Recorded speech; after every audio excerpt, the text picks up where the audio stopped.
You ever see someone on the edge of disappearing and realize the world would keep moving if you just drove past? Elijah Brooks saw her under the dead glow of a convenience store sign a little after 11:40 on a Thursday night, curled into herself on the far end of a bus bench like she was trying to take up less space than the cold would allow. Rain had already come and gone once, leaving the pavement slick and black, and the air carried that damp November bite that found its way through coat sleeves and undercollars. He was tired in the deep, familiar way that lived behind the eyes. 12 hours on his feet at the warehouse. A stop for milk. A backseat full of second-grade art projects and a sleeping little girl with one pink sneaker half off her foot. He should have kept driving. A smart man would have. A careful father probably would have too. But something about the woman's stillness caught him. Not the kind that came from resting. The kind that came from having nowhere left to go. Elijah slowed at the light, glanced in the mirror at Nia sleeping with her cheek against the booster seat, then looked back toward the bench. The woman hadn't moved. Her coat was too thin for the weather, beige once maybe, now damp at the hem.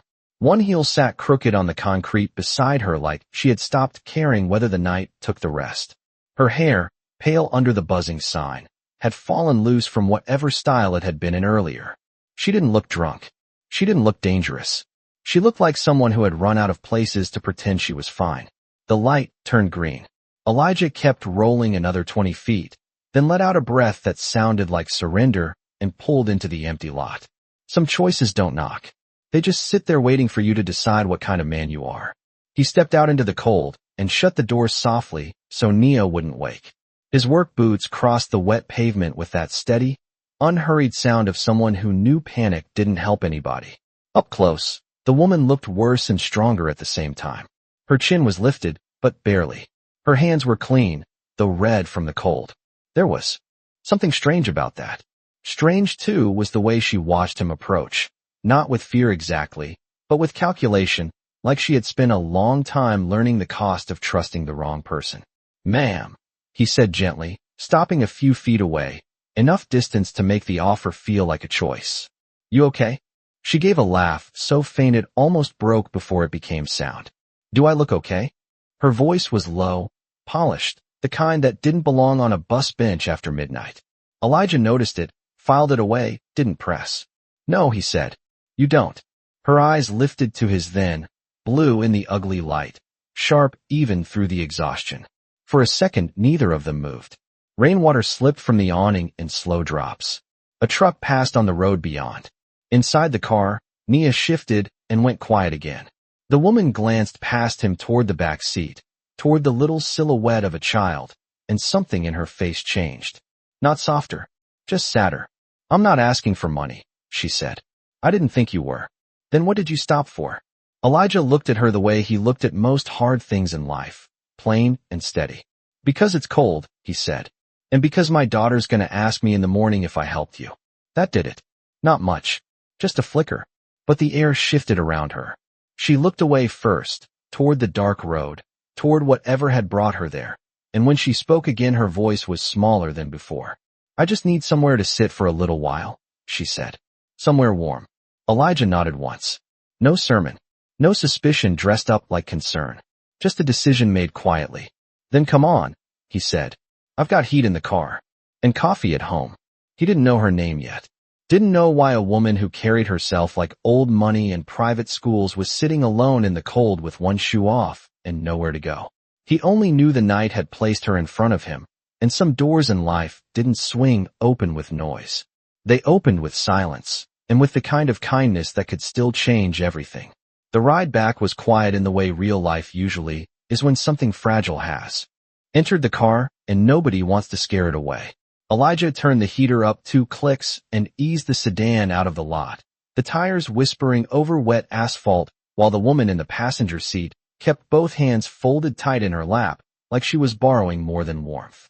He had given her Nia's spare hoodie from the back, a faded gray one with a missing drawstring and a tiny speck of blue paint near the pocket, and somehow it made her look less like a mystery and more like a person who had been cold for too long. She had thanked him once when she put it on, softly, like the word had not been used much around her lately. That had been 5 minutes ago. Since then, they had passed 3 dark intersections, a gas station still open under humming fluorescent lights, and a church sign that read "Prayer changes things" in crooked red letters. Elijah glanced at her once at the stoplight on Fulton and saw that she was staring straight ahead, not lost exactly, but bracing. People who had been carrying too much often looked like that, as though even sitting still took effort. In the back seat, Nia made a sleepy sound and shifted, one small hand sliding off her paper grocery bag and onto the blanket Elijah kept folded there for nights like this. The woman turned at the sound. In the dim light from the dashboard, her expression changed again. It did that often, he noticed. Not dramatically, just in small, careful ways, as if she had spent a long time learning how not to let a face tell the whole truth. "How old is she?" she asked. Elijah kept his eyes on the road. 7. "She sleeps hard. Second grade will do that to you." That earned the faintest, almost smile. It came and went so fast another man might have missed it. Elijah did not. He just respected it enough not to mention it. They drove another block before she spoke again. "You really are taking a stranger home. Looks that way. Your daughter does not mind?" "She is asleep." He let a beat pass, then added, "Tomorrow she will either think I am a hero or tell me I should have brought you hot chocolate too." This time the smile stayed a second longer. Small, tired, real. Outside, the city thinned into quieter streets lined with low brick apartments, chain-link fences, and old porches that held on to summer chairs long after summer was gone. Elijah turned onto his block, where one street lamp flickered and the corner maple had dropped half its leaves into the gutter. Home was on the second floor of a worn building with chipped paint and a front door that stuck in cold weather. Nothing about it pretended to be more than it was. But it was clean, safe, paid for 1 month at a time with careful math and early mornings. He parked, turned off the ignition, and the car settled into stillness. For a second, nobody moved. The woman looked up at the apartment windows, then down at her own hands. "I can sit here for a little while if that is easier," she said. "You do not have to explain me to your child." Elijah unbuckled slowly and looked at her for the first time since they pulled in. "There is nothing to explain," he said. "You needed a warm place. That is all." Her gaze met his then, direct and searching, and something in it faltered. Not her pride. Something underneath that. Something lonelier. Elijah got out, lifted Nia carefully from the back seat with the blanket wrapped around her, and balanced the grocery bag on one arm. He came around to open the passenger door without ceremony. The woman stepped out, drawing the gray hoodie tighter around herself as the wind moved through the lot. She followed him up the narrow stairs, one hand grazing the rail, her footsteps quieter than the hour. Inside, the apartment smelled faintly of cinnamon dish soap, laundry detergent, and the last of the coffee he had made before dawn. A lamp near the couch cast a warm yellow circle over a room that was modest but tended, with children's books stacked under the side table, a pair of tiny sneakers by the door, and construction paper stars taped crookedly to the refrigerator in the adjoining kitchenette. Elijah carried Nia to the small bedroom, laid her down without waking her, and returned a moment later to find the woman still standing just inside the doorway, as if she was not used to entering places where she had not earned her way in. He set the grocery bag on the counter, took a clean towel from the drawer, and placed it beside her with the kind of quiet care that did not ask for praise. "Bathroom is down the hall," he said. "Couch pulls out. I can make coffee or tea. There is leftover chicken noodle soup too, if you want something hot." She looked around the apartment once more, at the chipped mug drying by the sink, the school calendar on the fridge, the child's handwriting on a note that said, "Dad, do not forget Friday." And when she looked back at him, the guard in her eyes had not vanished, but it had shifted. "Soup would be nice," she said. "And my name is Claire." Elijah nodded once. Elijah. He did not ask for a last name. Did not ask where she came from. Did not ask why a woman with a voice like old Manhattan and posture like money was wearing somebody else's cold on a second-floor landing in Brooklyn. Sometimes the kindest thing a person can do is leave a wound alone until it decides to speak. Claire stood in the bathroom longer than it should have taken to wash rainwater from her hands. When she finally came out, Elijah had already changed the apartment in the small practical ways tired people do when there is no time for ceremony. The couch was pulled open. A clean sheet lay flat across it, corners tucked with care. There was a folded blanket at the foot, one extra pillow, and beside the lamp he had placed a glass of water, 2 aspirin. and a small ceramic bowl with crackers that looked like they belonged in a school lunch more than a midnight welcome. The soup was heating on the stove, sending up the soft smell of broth and black pepper, and Elijah was standing at the counter in an Old Navy t-shirt. Rinsing out Nia's lunch container for the morning like this night was unusual, but not important enough to disrupt the rhythm of being a father. Claire noticed that first. Not his face. Not the room. The rhythm. The way the place held together because he held it together. Some people had wealth. Others had order. Order, she thought, might be rarer. Elijah glanced up when he heard her steps. Soup is almost ready, he said. Bathroom cabinet has a toothbrush still in the package if you need one. Claire looked at him, then toward the hallway, then back again. You keep an extra toothbrush for strangers? For chaos, he said. Chaos visits more often. It was dry enough to surprise a soft breath of laughter out of her before she could stop it. The sound seemed to surprise her too. She had the look of someone who had not heard herself laugh in a while. Elijah did not linger on it. He just turned down the burner, poured the soup into a chipped blue bowl, and set it at the table with a spoon that had lost some of its shine. It is not fancy, he said. Claire stepped closer. Steam rose between them. Neither is hunger. He met her gaze then, and for half a second the room went very still. She had said it plainly, but there was a second meaning underneath, one of those quiet truths that did not stay in the room they entered. Hunger was not always about food. Elijah seemed to understand that. He took a seat at the far end of the table, giving her space to choose hers, and she sat with the caution of someone and used a simple kindness that did not come attached to a price. She took one spoonful, then another, and some of the tightness in her shoulders began to loosen. Not all of it, just enough to notice. On the refrigerator, beneath a magnet shaped like a yellow school bus, hung Nia's crayon drawing of 3 stick figures under an orange sun. One tall, one small, one with no face yet, just an outline in pencil as if she had started imagining someone before she knew who they would be. Claire stared at it a second too long. Elijah followed her eyes. She redraws our family every couple weeks, he said. Adds people, takes people away. Depends on how she feels that day. Claire lowered her spoon. And the unfinished one. Elijah leaned back in his chair. Last week it was a goldfish. Claire looked down, and that almost smile returned, thinner now, but warmer. Very ambitious goldfish. Had a lot of emotional depth, apparently. Another quiet laugh. Small again. Real again. The clock above the stove read 12:18 a.m. Rain ticked softly against the window, near the fire escape. Somewhere in the building, plumbing knocked once and settled. Claire let her hand rest near the bowl as if absorbing the heat from the ceramic mattered as much as the soup itself. You have done this before, she said after a while. Elijah frowned a little. Made soup. Taken care of someone without making them feel ashamed for needing it. He did not answer right away. He looked toward the hallway where Nia slept, then back at the table. Shame is loud, he said. Most people already bring enough of it with them. Claire went still. It was not a dramatic reaction. Just a pause so complete it felt like the room itself had listened. She looked at him with new attention then, not the cautious scan of a woman measuring risk, but the quiet regard of someone beginning to realize she had misjudged what strength looked like. Elijah had no polished apartment, no expensive watch, no guard at the door, and yet there was something in him that did not bend toward performance. He moved like a man who had been tested in private and had no need to advertise the result.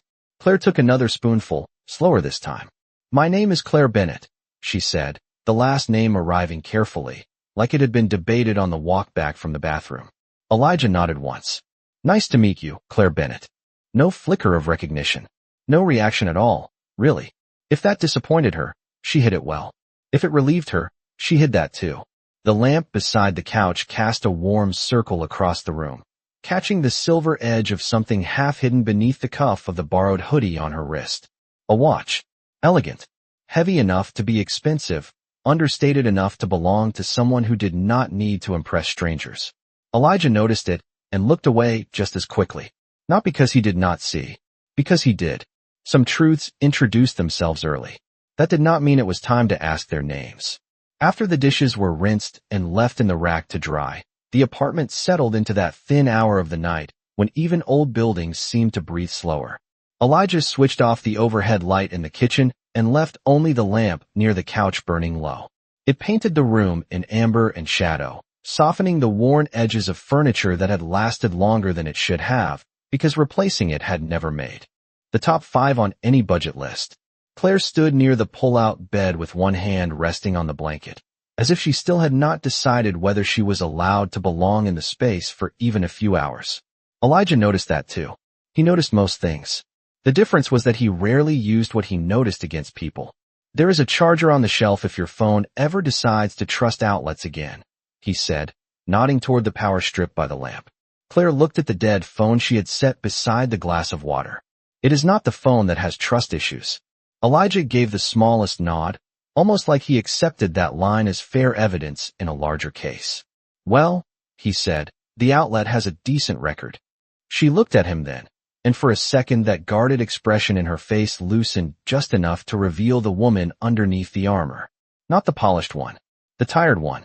The one who had probably been carrying too much for too long and had run out of room to hide it well. She picked up the charger, plugged the phone in, and the black screen stayed black for another long second before a thin white battery symbol appeared. Barely alive. But alive. Something about that seemed to catch in her throat. Elijah did not pretend not to see. He just reached for the thermostat and turned the heat up 1 more degree. "It rattles when it works hard," he said. "Do not let that worry you. This place sounds dramatic, but it usually means well." Claire sat slowly on the edge of the pull-out bed, fingers still wrapped around the dead-cold shape of the phone. "You say that about the apartment," she said quietly. "Could say it about a lot of things." Elijah leaned one shoulder against the wall near the hallway, keeping his distance, giving her the kind of room that felt intentional rather than absent. That too. The phone lit up at last, not with one notification, but with a storm of them. Messages. Missed calls. Alerts stacked over alerts. The screen flashed bright enough to throw sharp, white light across her face, and Elijah saw it then, the quick tightening in her jaw, the way her back straightened, the way all that temporary softness pulled itself back behind. Her eyes like blinds snapping shut. Whoever had been looking for Claire Bennett had not stopped. She stared at the screen without opening anything. Not one message. Not one voicemail. Just the flood itself seemed to exhaust her. "You do not have to answer that tonight," Elijah said. Claire kept her eyes on the phone. "That depends who is calling." "Does it?" She looked up at him, surprised not by the question but by the calm in it. Elijah was not being nosy. He was not fishing. He was just standing there with the steady decency of a man who had learned that urgency liked to dress itself up as importance. Claire looked back down at the screen. A name flashed once before she locked it again. Mara. Another came through. Office. Then unknown. Her thumb hovered over the glass and stopped. "Sometimes," she said at last, "if you answer too soon, people do not realize they crossed a line." Elijah let that sit in the room. Outside, a siren moved somewhere far off and faded. The heat clicked on in the wall with a tired metal tremor. "And sometimes if you disappear," he said, "you are not hiding from them. You are trying to hear yourself think again." Claire went very still. That line landed. Not because it was dramatic. Because it was true enough to hurt. She set the phone face down on the lamp table, as if even the sight of it made the room smaller. "You always talk like that?" she asked, and there was something new in her voice now. Not suspicion. Curiosity. "Only after midnight," Elijah said. "Daytime me is less impressive." That drew another faint smile, but it vanished when her eyes drifted toward the narrow hallway and the half-open bedroom door where Nia slept. "She trusts you completely," Claire said. Elijah followed her gaze. "She should. Not everyone deserves that kind of trust." "No," he said. "That is why I am careful with it." Claire folded her hands in her lap, and for the first time since he had met her on that bus bench, she looked not like a woman stranded by the weather, but like someone who had stepped away from a life too loud to survive 1 more hour inside it. The expensive watch was still half hidden beneath the cuff of the borrowed hoodie. Her nails were neat. Her posture, even exhausted, still held a kind of boardroom discipline. Nothing about her fit the story she had let the night tell. Elijah knew that now. He had known pieces of it from the car, more from the way she held a spoon, from the polished shape of her voice, from the way the room changed when her dead phone came back to life like a threat instead of a relief. But he did not ask who she really was. Not yet. Some people told the truth when they felt safe. Others only told it after silence had earned the right to hear it. Elijah pushed off the wall and reached for the lamp switch. "You can sleep here," he said. "I will take the recliner." Claire frowned slightly. That does not look comfortable. It and I have history. Still. Elijah shrugged. Still. He dimmed the lamp until the room turned soft and low again, then paused before heading to the chair by the window. Claire. She looked up. Whatever chased you here, he said, voice even. It does not get to come through that door tonight. She did not answer right away. She only looked at him with a strange, searching expression, like she was trying to place a language she had once known and almost forgotten. When she finally spoke, her voice was barely above a whisper. That is a dangerous promise to make to a stranger. Elijah settled into the recliner, pulled the old throw blanket over himself, and looked toward the dark window where rain had started again in soft taps. Good thing, he said. I did not make it to a stranger. Morning in Elijah Brooks's apartment arrived by layers instead of noise. First came the old radiator ticking in the wall like it had opinions about the weather. Then the faint scrape of pipes somewhere below. Then the smell of coffee before the sun had fully committed to the sky. Claire opened her eyes to a room she did not recognize for one disorienting second, and in that second she looked almost peaceful. The blanket had slipped halfway to the floor. The borrowed gray hoodie was folded over the arm of the couch bed now, and the lamp beside her had been switched off sometime before dawn. Soft winter light filtered through the blinds in thin pale stripes, laying quiet bars across the rug and the low table and the glass of water she had only half finished. For one suspended moment, she did not move. Then memory returned all at once. The bus bench, the rain, the warm car, the child asleep in the back, the small apartment that had made room for her without asking what she could give in return. She sat up slowly and saw Elijah in the kitchen, already dressed for work in dark jeans and a clean thermal shirt, standing over a skillet with the same calm concentration he had given everything else. Nia was at the table in pigtails that were slightly uneven, coloring a horse with purple ears while cereal went soft in her bowl. The television was off. No morning chaos. No rushing voices. Just the quiet hum of a life held together by intention. Nia looked up first. Children always saw the human part before the adult part had time to get in the way. You stayed, she said, smiling like this was excellent news. Claire blinked, then gave a careful smile back. Looks like I did. Nia nodded as though that settled something important. Dad said maybe you were tired. She lowered her crayon and studied Claire with frank 7-year-old seriousness. You still look a little tired. Elijah turned from the stove with a plate in one hand and set 2 slices of toast on the table. Good morning to you too, Doctor. Nia shrugged. I am observant. Claire let out a quiet laugh before she could stop herself, and the sound surprised all 3 of them in different ways. Elijah glanced at her, just once, and there was something almost relieved in the corner of his mouth. Coffee, he asked. Claire stood, smoothing the front of her borrowed hoodie from last night, and the motion felt strangely intimate only because she had not worn anything this ordinary in years. Please. Elijah poured it into a plain white mug with a tiny chip near the handle and slid it toward her. No special treatment. No awkwardness either. Just the simple courtesy of a place at the counter. Claire wrapped both hands around the mug and let the warmth settle into her fingers. It was strong. Black. Honest. She took one sip and closed her eyes for a second. That is very good, she said. Elijah plated scrambled eggs beside Nia's toast and reached for a lunch bag on the counter. Warehouse coffee trains your standards low, he said. Everything after that tastes like effort. Nia giggled into her spoon. Claire looked around the kitchen again in the clearer light. The refrigerator was crowded with school papers, due dates, and one photograph held by a magnet shaped like an apple. Elijah was in the picture, younger by a few years maybe, standing beside Nia on a beach boardwalk with both of them squinting into sunlight. There was no one else in the frame. Claire noticed that and did not ask. He noticed her noticing and did not explain. Some absences had names. Not all of them wanted to be spoken before breakfast. Nia slid off her chair and walked to the sink to wash her bowl, standing on a small step stool painted yellow. She did it without being told. Claire watched that too. The discipline was gentle here, woven into the ordinary. Not enforced. Lived. Do you always cook before work? Claire asked. Elijah nodded while packing apple slices into a plastic container. Most days. Saves money. Keeps mornings from turning into negotiations. Nia pointed toward her lunch bag without looking up. He means me. I do, Elijah said. Claire smiled into the rim of the mug. It hit her then, quietly and without permission, that she had spent years in homes much larger than this one and felt far more alone in them. This apartment had chipped paint, second-hand furniture, and a front window that let in a draft when the wind got ambitious. But it also had a center, a pulse, the kind money kept trying and failing to imitate. Her phone was on the side table where she had left it face down, plugged in and fully alive now. The screen lit once, then again, a relentless pulse of names and demands. Claire did not move toward it.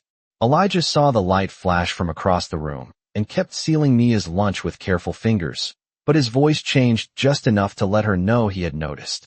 You do not have to answer anything before coffee. Claire looked at him over the mug. Is that one of your rules? No, he said. Just one of the few I trust before 7 in the morning. Nia turned around with milk on her upper lip and grinned. He has a lot of rules. I have standards, Elijah corrected. Rules are for people with spare time. Claire laughed again, fuller this time, and Nia immediately smiled wider like she had helped pull sunlight into the room.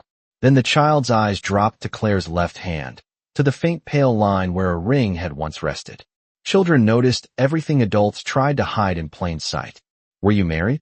Nia asked. The room did not freeze. It hushed. Elijah looked up at once, not sharp, not angry, just attentive in the way a good father measured the emotional temperature of a room before it changed. Nia, he said softly. What? I was just asking. Claire stared into her coffee, then lifted her eyes with surprising calm. Once, she said. Nia tilted her head. Did he make you sad? Elijah opened his mouth to redirect, but Claire answered first. Sometimes, she said. The truth landed gently and still managed to change the room. Nia seemed to consider that with the seriousness of a child sorting the world into categories she could live with. Then she nodded once, accepting the answer as complete. Okay, she said. Dad says some people carry storms around inside them. Elijah paused with Nia's lunch bag in his hand and gave his daughter a look that was half warning, half surrender. Claire turned to him slowly. You say that? Elijah shrugged, almost embarrassed by hearing his own private sentences returned in a small voice. Sometimes. Claire looked at him longer than before. Something in her expression softened, not because he had impressed her, but because she was beginning to understand the shape of him. This man did not rescue with performance. He simply made room for people to stop drowning in public. The phone lit again. And again. Claire finally turned toward it, but not to reach for it. Just to look. The names on the screen glowed silently across the room like a life waiting to reclaim her by force of habit. Office. Mara. Unknown. Mara again. Claire's face did not harden this time. It tired. There was a difference. Elijah picked up Nia's backpack, checked the zipper, and glanced at the clock. We need to leave in 20 minutes. Then he looked back at Claire, not pushing, not prying. You can stay here until you figure out your next move. Claire frowned slightly. Just like that. Elijah held her gaze with the same steady calm that had met her on the bus bench, in the car, in the kitchen light. Just like that. She looked at the apartment around her. At the crayons. At the chipped mug. At the father tightening a child's backpack strap before his own coat was on. At the life that had every reason to become hard, and somehow had chosen not to. Some places did not feel expensive. They felt earned. And for the first time in longer than she wanted to admit, Claire Bennett stood in a room where kindness did not feel like strategy. It felt like truth. After Elijah and Nia left, the apartment changed shape. Not physically. It was still the same narrow kitchen, the same modest living room, the same thin winter light sliding across the floorboards in pale stripes. But their absence made the quiet feel larger, and for Claire Bennett, quiet on that scale was unfamiliar territory. In her world, silence usually meant strategy or distance, or the expensive kind of discomfort that lived in penthouses and boardrooms and black SUVs with tinted windows. Here, silence meant a child had gone to school with her lunch packed, and her hair only slightly crooked, and a father had gone to work after making sure a stranger had coffee, heat, and somewhere to breathe.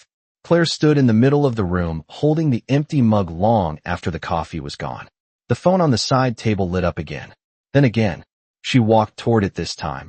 Each step deliberate, like she was approaching something that could still claim her if she stood too close.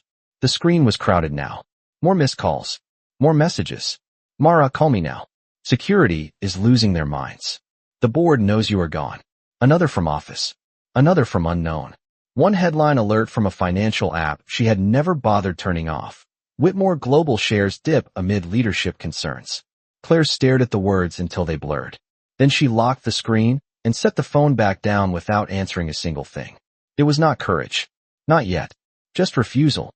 Sometimes refusal was the first honest thing a tired person had left. She moved slowly through the apartment after that, not snooping exactly, just noticing. There was a difference. A stack of library books by the recliner. A utility bill tucked beneath a grocery coupon on the counter.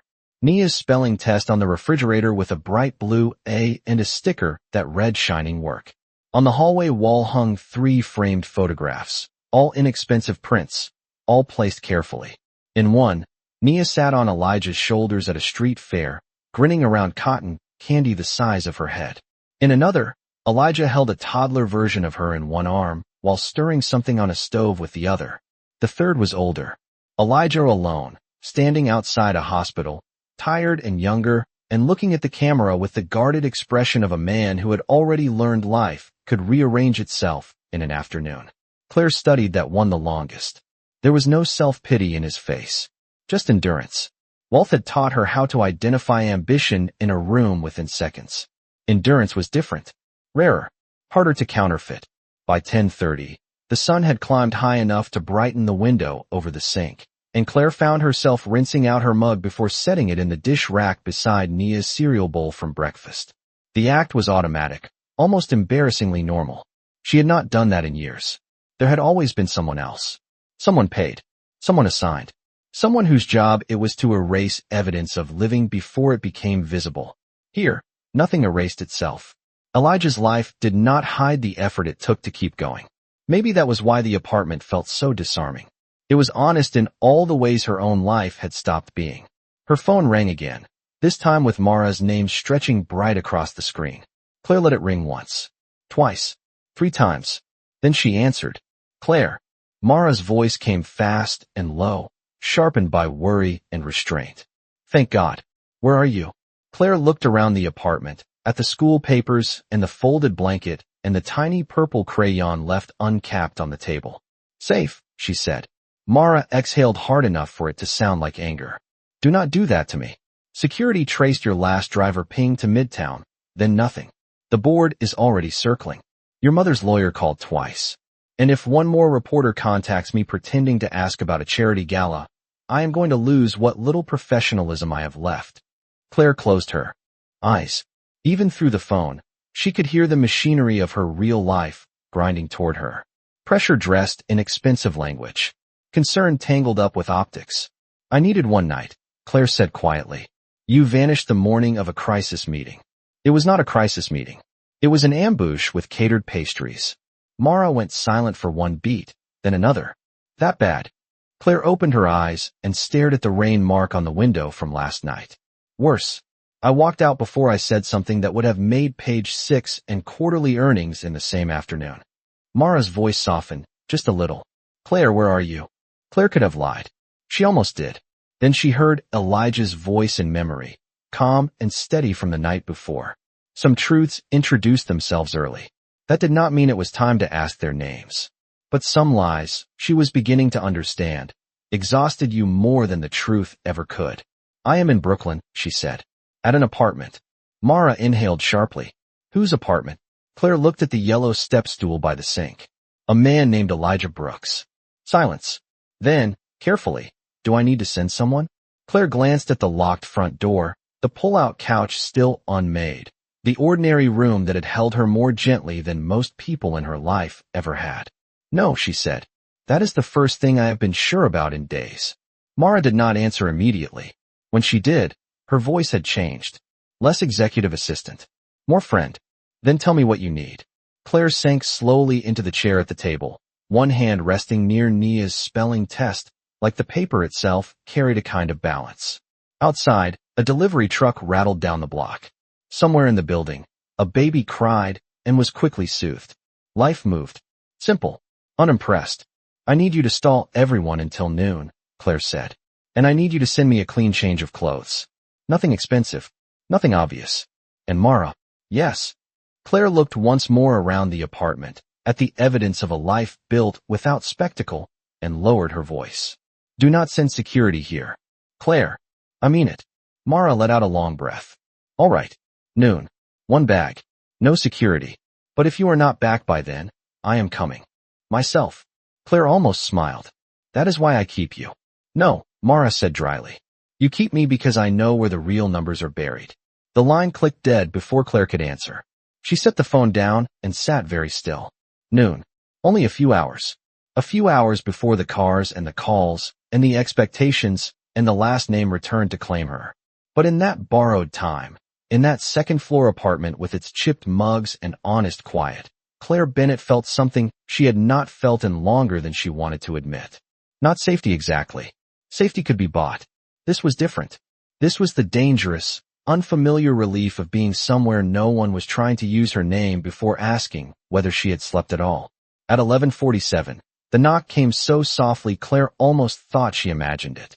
She looked up from the kitchen table where Nia's spelling test still lay under her fingertips and listened again. Not the heavy pound of security. Not the impatient rhythm of someone used to being obeyed. Just two measured taps, then silence. Claire stood slowly. The apartment seemed to notice with her. The radiator clicked. A truck changed gears somewhere out on the street. Her phone lit on the table with another message from Mara, but Claire left it face down and walked to the door with careful steps.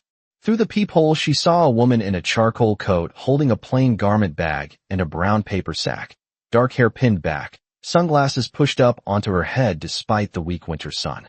Mara. No driver in view. No security detail clustered near the sidewalk. For once, the world had obeyed a boundary. Claire opened the door just enough to let her in, and Mara crossed the threshold with one fast, searching look around the apartment before lowering both bags onto the nearest chair. You were not exaggerating, she said quietly. Claire shut the door behind her. About what? Mara looked toward the refrigerator, the children's drawings, the clean but worn furniture, the little yellow step stool by the sink. About safe. Claire said nothing. Mara took off her gloves finger by finger, still scanning the room in the controlled way of someone whose job had trained her to read environments before people. No reporters followed me, she said. No one from security. Saw me leave the garage. Your mother's office thinks I am picking up revised briefing books. The board thinks you are reviewing numbers from home. Which home? I did not specify. Claire leaned lightly against the wall beside the table, the borrowed gray hoodie still on, sleeves pushed up now. Mara's eyes landed on it, and stayed there for one beat too long. That is not yours, she said. No, and yet somehow this is the calmest I have seen you in 6 months. Claire almost smiled. That says more about my life than this sweatshirt. Mara opened the brown paper sack and set out a neatly folded blouse, dark slacks, simple flats, a hair tie, a small toiletry bag, and a sealed cup of green juice that looked comically out of place on Elijah's table. You asked for nothing obvious, she said. This was my version of humility. Claire glanced at the juice. It looks expensive. Everything healthy in Manhattan looks expensive. That earned a tired little breath of laughter from Claire, and Mara paused, studying her more closely now. You slept, she said. Not a question. Claire looked toward the pull-out couch, still half unmade, and nodded once. A little. Mara lowered her voice. Claire, what happened last night? The question sat between them. The real one, not the public version. Not the one with sanitized phrasing and legal cautions stitched around the edges. Claire crossed the room and picked up the chipped white mug from the counter, more for something to hold than because she needed it. I walked out, she said. You know that part. Mara leaned against the chair opposite her. I know you walked out of a board meeting after your stepfather suggested folding the youth housing initiative into a tax shelter and called it philanthropy with better margins. Claire's mouth tightened. He smiled when he said it. He usually does. Claire traced the chip on the mug with her thumb. Then I got in the car, told Richard to keep driving, and halfway down Fifth Avenue, I could not breathe in that car anymore. Everything felt airless. The calls. The talking points. The way everyone keeps using the word stability when they really mean obedience. Mara said nothing. She knew better than to interrupt when Claire was finally speaking without armor. So I told him to stop, Claire went on. I got out. Walked. Took off my heels after about 6 blocks because my feet were bleeding and I was too angry to care how ridiculous that was. Then my phone died. Then it started raining. Then I sat down for what I thought would be 5 minutes. She looked around the apartment again, slower this time, her gaze catching on the crayons, the lunch calendar, the folded blanket over the recliner. And then a man I do not know pulled over because he said his daughter would ask in the morning whether he helped me. Mara's expression changed at that. Not softened exactly. Reconsidered. That is a very specific kind of decency. Yes, Claire said. It is. Mara followed her gaze to the family photograph on the wall, Elijah with Nia on his shoulders under summer sunlight. So this man brought you here. Fed you. Let you stay. Did not ask who you were. Claire gave a small shake of her head. He saw enough to know I was not telling the whole story. And he still let you in. Yes. Mara exhaled slowly, then looked at the garment bag she had brought as if it belonged to another world. That is either very kind or very foolish. Claire met her eyes. No. It is what kindness looks like when it has boundaries. Mara arched a brow. Claire nodded toward the front door. He did not ask for my last name. Did not touch my phone. Did not ask if I could pay him back. He gave me soup, a blanket, and space. She paused. Do you know how long it has been since anyone offered me space without trying to fill it with their opinion? Mara did not answer. The apartment was quiet enough that they could hear footsteps pass in the hallway outside, then fade. A child laughing downstairs. Water running briefly through old pipes. Life, plain and uncurated. Mara looked at Claire for a long moment, and then, very gently, said, You are going back, though. Claire looked down at the mug in her hands. I know. By noon. I said noon. Mara nodded. But her face said what loyalty often had to say without words. I will support this. I do not like it. I understand it anyway. Claire walked to the window and parted the blinds with 2 fingers. Down on the street, the block looked ordinary. Enough to disappear in any map of Brooklyn. A grocery store awning. A mailbox leaning slightly to one side. A man in a knit cap unloading soda crates. Then she saw it. Parked half a block down, too polished for the street, too still for coincidence, was a black SUV. Another idled behind it. Claire's breath caught, not in panic, but in recognition. Worlds had a way of finding their own. Mara stepped up beside her and looked out without lifting the blinds higher. Those are not mine, she said quietly. Claire let the curtain fall back into place. The room seemed smaller all at once, though nothing in it had changed. No, Claire said. They are not. And for the first time since waking in Elijah Brooks's apartment, she understood that noon might have arrived earlier than either of them planned. Claire moved first. Not fast. Fast would have meant fear, and fear was the one language the outside world always tried to make her speak. She stepped back from the window and let the blinds settle into place as if she had seen nothing at all. Mara watched her with the narrowed focus of someone already calculating exits, explanations, contingencies. But Claire only set the chipped mug down on Elijah's counter and drew one slow breath through her nose. How long? She asked. Mara checked her watch. If they know for certain you are here, not long. If they are guessing, we still have a few minutes. Claire nodded once. The borrowed gray hoodie suddenly felt heavier on her shoulders, not because of what it was, but because of what it was not. It was not armor, not status, not a name stitched into fabric expensive enough to remind everyone else who they were dealing with. It was just warmth, just kindness in the shape of cotton. Outside, a car door shut, not slammed, closed with purpose. Mara heard it too. Claire, I know. She looked around the apartment one more time, and the room seemed painfully itself. The yellow stepstool, the lunch note on the refrigerator, the pull-out couch still half open from a night that had asked for nothing and given her more peace than the last 3 years combined. It was a dangerous thing, peace. Once you felt the real version, the counterfeit kind became hard to tolerate. Mara picked up the garment bag from the chair. You need to change. Claire took it, but did not move toward the bathroom. Her eyes had landed on something sitting near the television, half tucked beneath a stack of mail. A framed newspaper page. Not large. Not displayed like a trophy either. Just there, as if Nia had placed it and Elijah had let it stay. Claire crossed the room and picked it up. The article was old, edges softened by time. The headline read Local Worker Honored After Saving CO Workers in Warehouse Fire. Beneath it was a photograph of Elijah, younger and thinner, standing awkwardly in front of a brick building in a borrowed tie, accepting a plaque from some city official while trying very hard not to look like a man being publicly thanked. Claire read only enough to understand the shape of it. A late-night electrical fault. Smoke. Panic. Elijah helping people out before anyone thought to ask whether he was safe himself.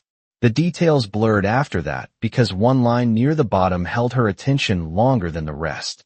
Brooks declined reward money, asking instead that the company keep on 3 temporary workers who would otherwise have been laid off.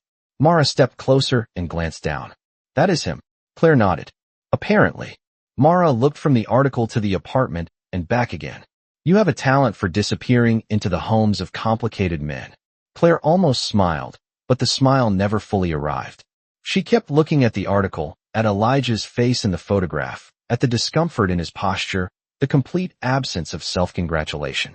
No, she said quietly. I think I disappeared into the home of a decent one. The knock on the apartment door came then, firmer this time. 3 controlled raps. Professional. Patient. The kind of knock that assumed the answer would eventually be yes. Claire and Mara both went still. A second later, a voice sounded through the door, male, careful, practiced. Miss Bennett, we know you are inside. Claire closed her eyes for a moment. There it was. The last name. The one thing Elijah had never asked for, and the world never stopped using like a key. Mara lowered her voice. They have confirmation now. Claire set the article back exactly where she found it and straightened. Something inside her shifted. Not back into the old shape. Not entirely. But into something steadier than. Panic. The knock came again. Miss Bennett, your family's office has requested immediate contact. Family. Office. Requested. Every polished word built to make intrusion sound reasonable. Claire looked toward the front door, then toward the hallway, and for one impossible second she wished Elijah would stay gone longer. Not because she wanted him to rescue her. Because she did not want this world touching his. Mara seemed to read that thought before Claire could speak it. We can leave now and keep this contained, she said quietly. If he comes home to a lobby full of suits and cars, the whole block will remember. Claire knew she was right. Truth often arrived dressed as inconvenience. She slipped the gray hoodie off slowly and folded it with more care than the garment required, setting it on the arm of the couch as if returning something sacred. Then she took the blouse and slacks from Mara's bag and went to the bathroom.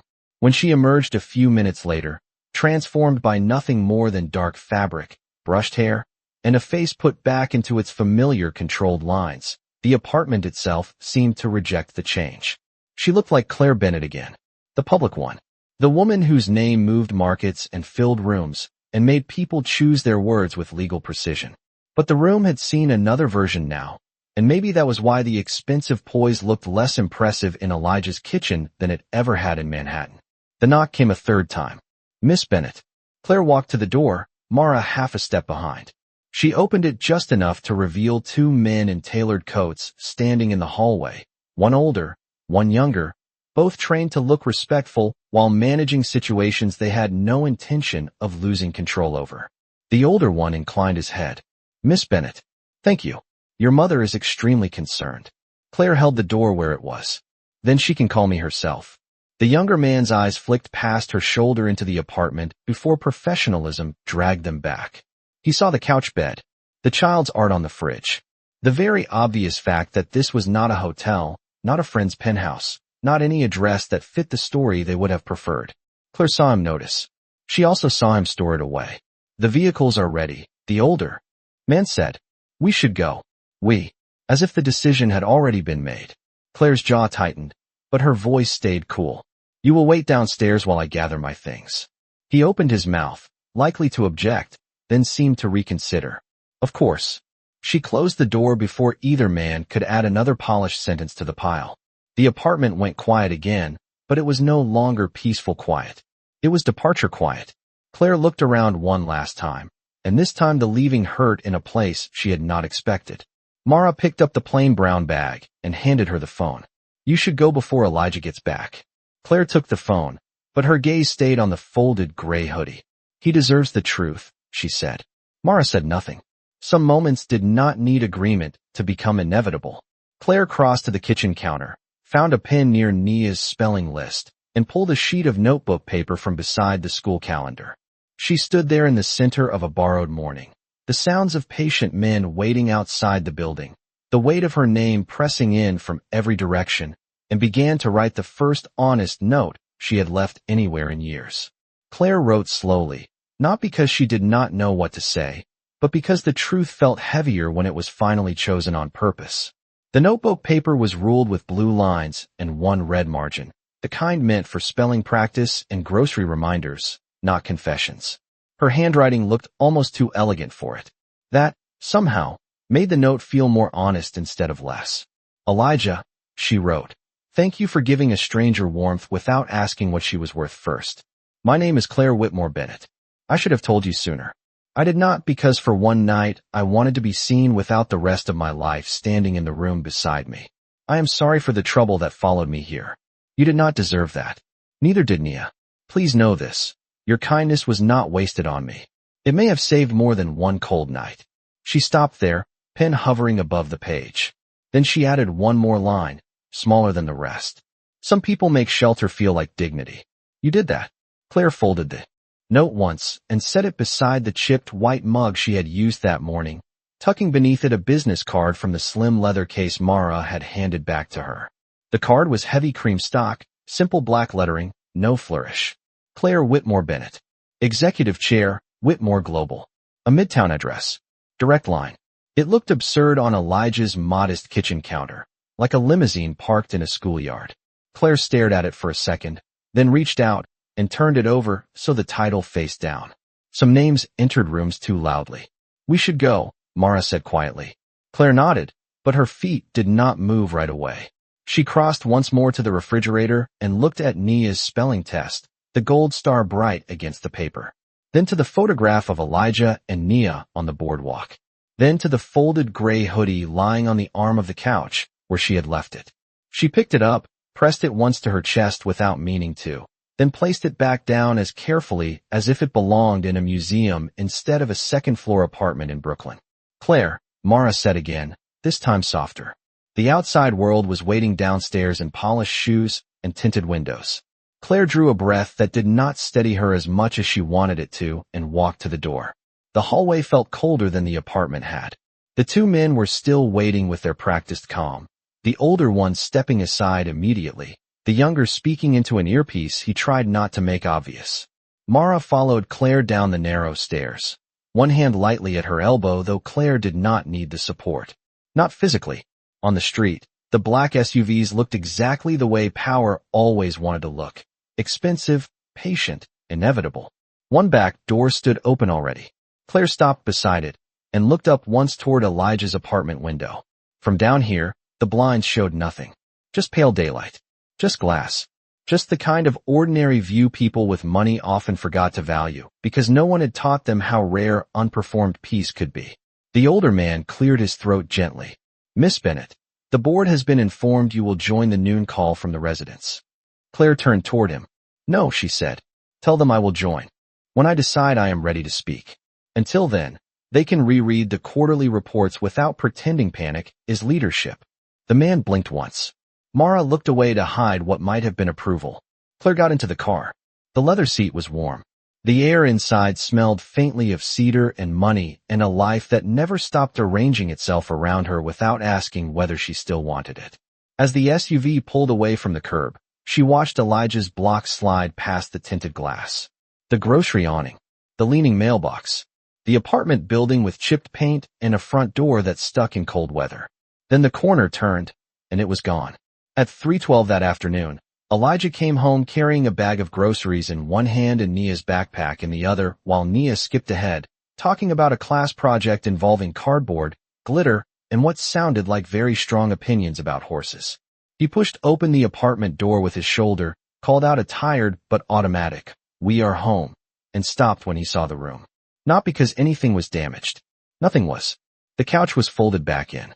The blanket was neatly placed. The glass of water was gone from the side table. It was the order of the place that told him she had left. Nia noticed it too. "Claire," she called, as if maybe the woman from the night before might be in the bathroom or by the window or somehow still part of the day. Elijah set the grocery bag down slowly. "I think she had to go, baby." Nia's face fell in that open, childlike way adults spent years learning to hide. Did she say goodbye? Elijah walked to the kitchen counter and saw the folded note beneath the mug. The business card beside it was turned face down, but he knew quality when he touched it. He set Nia's backpack down by the door and unfolded the paper with work-roughened fingers that had carried pallets all day and now somehow moved with care that made the room quiet around them. He read the note once, then again.